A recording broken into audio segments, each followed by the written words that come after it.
JJ talaga name mo? Yes po. JJ. Franco ako dito. Taga saan yung Franco? Ano po kami sa Davao po?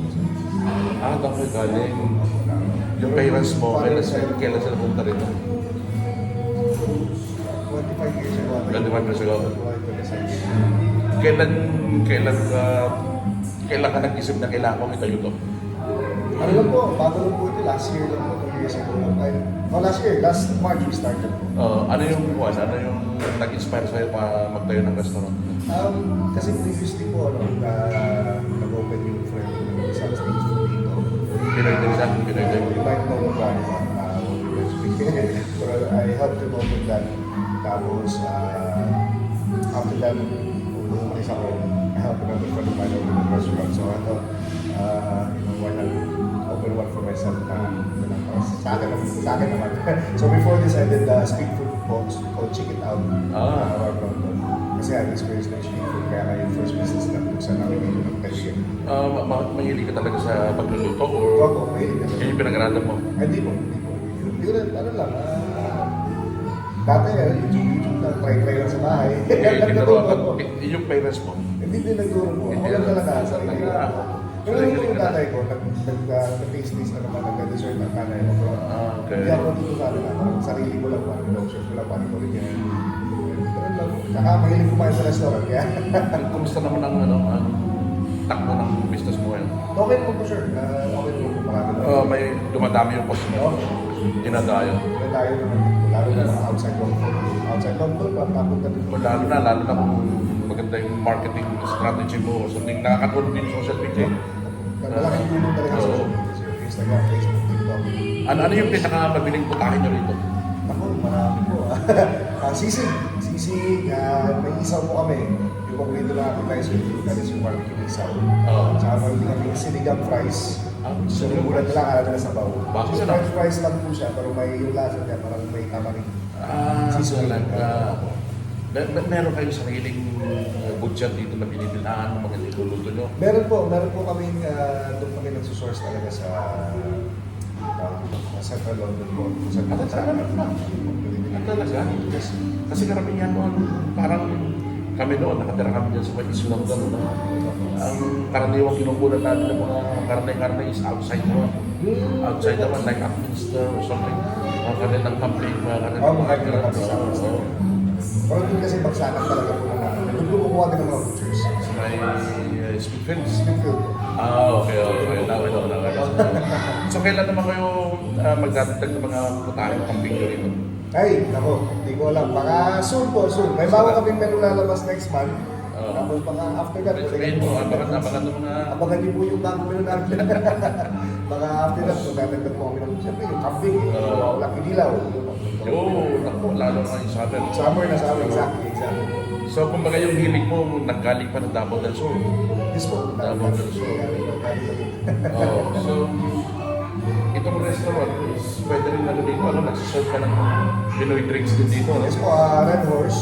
Serve kami ng Red Horse. Saka na rin kami mga Filipino-inspired na cocktails. Pero hindi lang naman po. Hindi ka lang po si Mojito, Ube Colada, yun. Nakita ko, may Ginebra. Sabus na buya na. Galing, masalubong ng buya eh. Ito na display ko na lang. Tubig na lang po naman natin.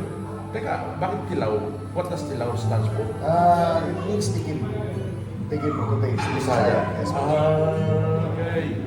It started with my nagbebenta kasi ako dati ng garlic chili oil. Mahilig ka talaga sa pala, no? Nagbebenta po ako. So, tawag ko itong Tilaw. So, kaya nag-decide ako magbukas. Before this, I did catering din. After school, nag-cater ako. And after that, nagbebenta din chili oil. Then, I-decided na bukas ako restaurant. Tilaw din ako.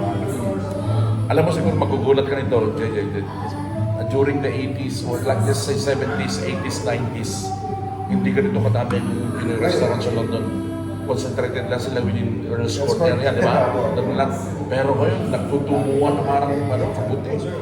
Ano yung nakikita mo? Ano yung dahilan kaya naman naghihilig sa pagtatay ng restaurant? Tayo na yung cuisine natin po, parang po siyang hidden gem ng Asia. Correct. Kasi tumahan po tayo sa sikat ng Chinese, Indian.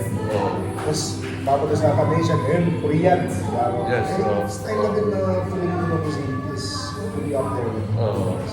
And I think, in the next few years, mas madami na po yan. Kaya na. Mas marami na makakalam mo, ano yung Filipino. Kaya magugulat ka kahit sa atin. Oo. Ang dami mga Pinoy restaurant, pero itong sa'yo, medyo pinakasikat dito sa Pandaran. Ayos na naman po.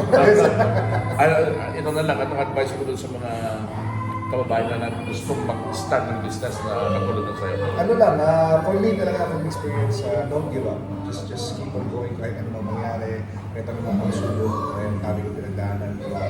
I'm always, just think positive. Hindi pwedeng isang failure lang, isang obstacle lang. Give up ka na.